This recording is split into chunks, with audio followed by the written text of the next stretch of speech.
How's it going? Told you guys these May videos would be coming a lot sooner than you thought. And okay, so I'm gonna keep with the whole theme as far as using my general deck to do the general readings, like my traditional deck to do the general ones, and then I'm gonna be using my Angel Tarot by Doreen Virtue, boom, to do the love readings because they're so pretty and naturey and they just remind me of love. So let's go ahead and get started. Happy May, first of all. This year is just flying by so quickly. It's crazy. Maybe I'm just getting old. They say the older you get, the quicker time flies. Also, time is speeding up. So there's all of that. If you want to just close your eyes with me, breathe, focus on how you feel. I've already got one card for you. Spirit, ancestors of all of us. Spirit guides and archangels, please give me the messages for Leo, the month of May 2017. The highest good of all involved. And I know that these are general readings, but I pray beforehand that that anybody who's not, like, the people who watch these videos are a vibrational match for the messages. So, and of course, you know, I always tell you guys, learn to use your intuition. If I say something, and it might even not, the message might not even, like, the message for you might not be in the context that I say it in, but if you have a feeling, like if I say a word and it triggers something in your mind, that's spirit speaking to you. All right, and we got 3. So we're gonna go with the Knight of Cups, the Hierophant, and the Page of Pentacles. So you guys, by nature, are very passionate people. All fire signs are. The Knight of Cups speaks about acting on that passion. So something that you want, right? Something that you have been wanting. Hold on, I gotta turn this fan down. Something that you have been wanting, you're moving toward, and you're using the desire within you to help fuel your journey. It's the reason why you embark upon this journey, right? So you're going somewhere, being driven by this insatiable need to feel fulfilled, right? Along this journey, I feel like maybe you found yourself at a block. You found yourself at a standstill. And I don't know why I even feel that way, but I do. You have the Hierophant card, though. So with that speaks about, there's a few different layers to that card in my experience from the readings that I do. One layer of that being, you know, there may need to be some sort of structure. You may need to, because the Hierophant card reads religious to me, right? But within that, it doesn't necessarily speak to, oh, you need to go to church and pray. It's more about the structure behind it. There's order to things, right? You need to learn that you don't just, I guess, it's like, who do you answer to? Who do you pray to? Who do you believe in? What do you believe in? Who do you trust? Whose advice do you take? Whose path are you following? Are you being righteous in that path? The people that you're aligning yourself with, are they, you know, helping? Because, you know, mentors don't necessarily have to be older people who've necessarily been through everything. But are these people helping you to reflect on your journey so that you can go along the path you're supposed to go down in order to get where you're trying to go? Are they helping you by nourishing and helping you grow within your own belief system? Because you need that. You need that. You can't just, you know, they say work without faith, or faith without works is null and void. I believe it works the other way too. You can't just work with no faith. There has to be some, sorry about that, but yeah, okay, so I guess what I'm trying to say is you need to align yourself with people who can nourish your faith, who can help you develop a belief system, who are leading an example for where it is that you want to be in your life, and realize that there is a higher power, right? Things don't happen by happenstance. Things don't, I mean, I guess you could live your life on default if you wanna, but you're moving. You're feeling charged right now. I can feel that. Like, and I want you to know that's not just you. The things that you're passionate about, those are inspired, God-given things. I just watched a video. There was this girl, I can't remember her name. I found her on Twitter. She was just speaking about how desire has this negative connotation to it because of its connection to, you know, when you think about church and the Bible and stuff like that, they always tell you desire is sinful because, and let's look higher, right? I don't mean to offend anybody, but just hear me out.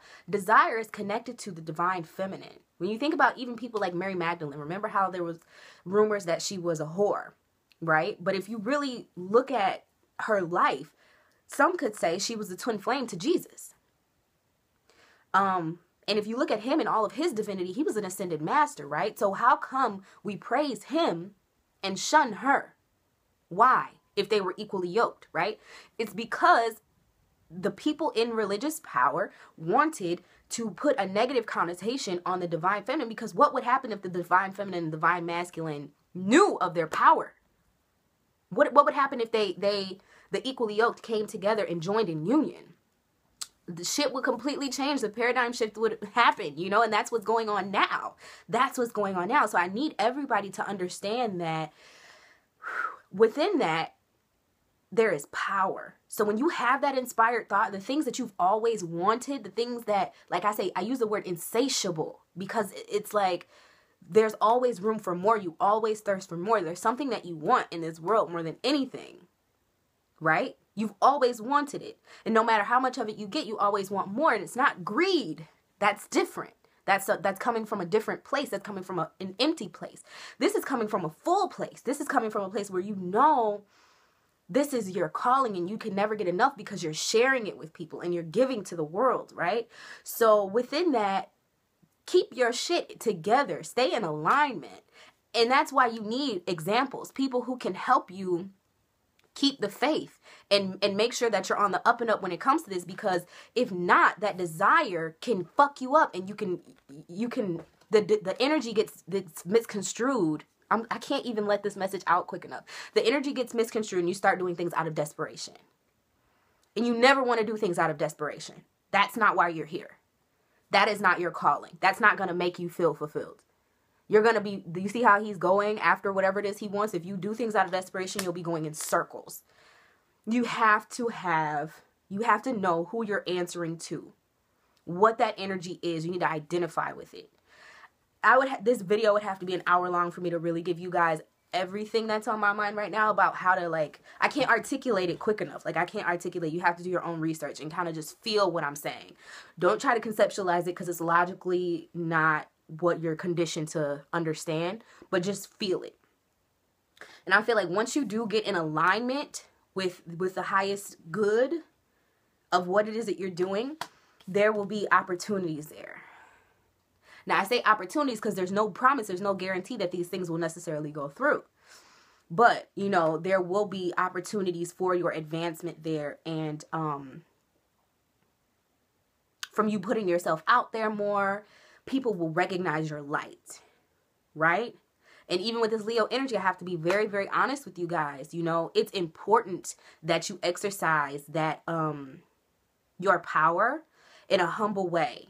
So that's why I say, yeah, you can't be out here just moving all willy-nilly. There needs to be some sort of honor and respect that is given back to that which it is.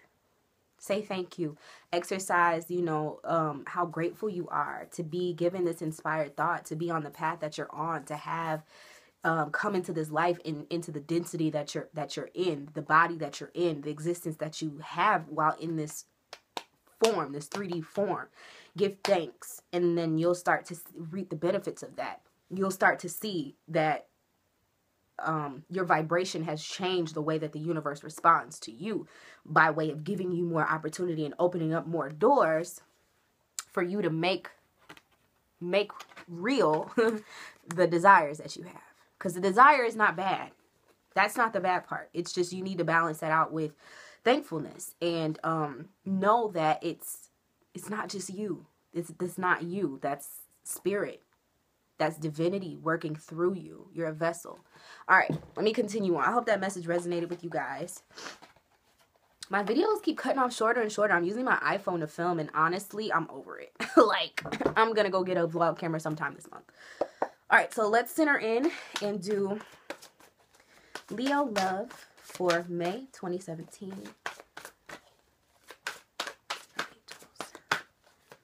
Get me the messages for Leo. Their love life for May. You guys center in with me. Focus on your breath. This one wants to come. Please give me the messages for Leo 2017 love. Please be very deliberate with these messages. What's going on with y'all? These cards are sticky. I feel a real independent vibe though. Let me see. Okay, this one. Yeah, the belief system needs to be addressed. Are you living in your highest truth? What's going on here? Yeah. Something's self-limiting thoughts, beliefs. Are you giving in? Are you giving up? What's going on, Leo? Talk to me. I mean, in the comments, honestly, talk to me.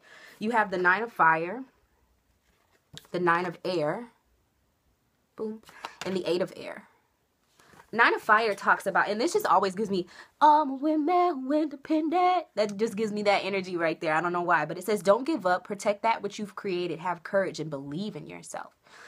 When it comes to love, right? And honestly, all of you guys might not even be necessarily looking for love, you know, but, you know, you could be dating or you could be in a relationship. You could be looking. But you need to identify with yourself. Who are you? What ideas and thoughts do you have? What do you bring to the table? Excuse me. If you're not satisfied with what you're looking at as far as like who you're involved with, know that it's just a direct reflection of you. Who you choose to spend your time with on this earth, right? It's all vibrational. You have a choice. We do have free will. But know that within that choice, why am I so, my words are not coming out how I want them to come out? Every day you're aligning yourself with things via choices. If you don't like who you're looking at, know that one, on an esoteric level, vibrationally, you've attracted that. 2, in this density, right? So in this tangible world, on this level where things come together, you chose to deal with that. So at any rate, it all comes back to you. So if you don't believe in the people you're fucking with, or if you feel like you can't believe in anybody, you can't trust anybody, do you trust yourself? Because why are you picking this person that you can't trust? Why do you feel like you even want to spend your time with somebody that you cannot trust? Where does that stem from? Where does that shit come from? Why is that person a vibrational match for you at this moment? Because even if you say, no, I'm nothing like them. Yeah, no, but the fact that you're even in their presence and they're even taking up some of your space and time, that lets me know that, no, you're aligning yourself with them. Right? So let's take responsibility. Also, there's these air cards. So something's going on within your own mentality. 9 of air is just basically about worry. You're expecting the worst. It says that on the card. Expecting the worst. Self-fulfilling prophecy. Sleepless nights. You're robbing yourself of your joy. You're robbing yourself of your clarity. You're robbing yourself of anything good that could come from life because of the beliefs that you're putting on yourself. Self-limiting beliefs. Oh, it doesn't say that. I'm saying that. But self-limiting beliefs. Why don't you believe in yourself right now? Why don't you believe that you're enough? Why don't you believe that you deserve? Why do you believe that you can't have right now when it comes to love? Why do you believe that you need to push things away vibrationally? Even if you're not aware that you're doing it subconsciously, that's what you're doing. 8 of air says the illusion of being trapped. Excuse me. The illusion of being trapped. A lack of self-confidence, afraid to take action. Why are you holding yourself in this jail cell? This mental jail cell. You don't have to be there. Nobody's holding you there under, you know what I'm saying, like at gunpoint. Nobody's doing it. You're doing it to yourself. So with the love, honestly, I guess my advice would be address those beliefs. Excuse me. If you felt attacked when I said any of that, that's your cue that this is for you. Don't give up. It says protect that which you've created. I feel like all Leos at their very core, they have this belief within themselves, and you know what you're worth. You do know what you're worth, but why don't you believe that you deserve it right now? Why are you holding off on this belief that you can have whatever right now? And just know that it doesn't come from the outside in. So whatever belief, if you believe, oh, I deserve to be a rich housewife, you need to do some work. You don't just go out and find a rich man and think that he's just going to do whatever for you because you're you. Like, fam, you got to do some self-work there. To get into alignment even with that. I mean, if that is you, if you are trying to reach housewife status, you know what I'm saying? Nothing wrong with it, but you need to address yourself. And then, I mean, even with that, let's not even be shallow within that, you know what I'm saying? That belief system, because just because someone has the money to take care of you, or, the belief that that worth always equals monetary things, is so fucked up and shallow, I can't even begin. Like, if that's how you're feeling, honestly, you need to start there. You got to work on yourself and know that universe can never deliver to you that which you're not already holding within your heart. Your heart is where the center of manifestation and desire begins. So address that chakra, address that area within you, right? Get right with that. Whatever issues you're actually dealing with, get to the bottom of them. It comes down to doing the self-work. You're not going to attract anybody that's good for you if you're fucked up within yourself. And that starts with how you talk about yourself, the affirmations, the self-talk, the self-belief systems. What are you setting up for yourself? What words do you use when you talk about relationships, or when you talk about yourself? When you think about yourself, when you think about relationships, when you think about other people or your partner, or being single or dating, like, what narrative are you setting up for yourself? I hope that resonates. I don't want to keep beating a dead horse because I tend to get repetitive, but as always, guys, make sure to like this video, subscribe to my channel. I got a lot more up my sleeve for you guys. I'm so happy that I was able to get May out like at the beginning of the month. So somebody give me a cookie emoji at the bottom, because yes, I want my cookie. And if you'd like a personal reading, you can absolutely email me at Nelle4HighVibe. I'll send you the prompt to move forward with that. You can also check out NelleNicole.com to see what else I have brewing. I do music and all types of stuff. So I love you guys so very much. Make sure you comment and let me know what you think about this reading. And I'll see you guys in the next one. Bye.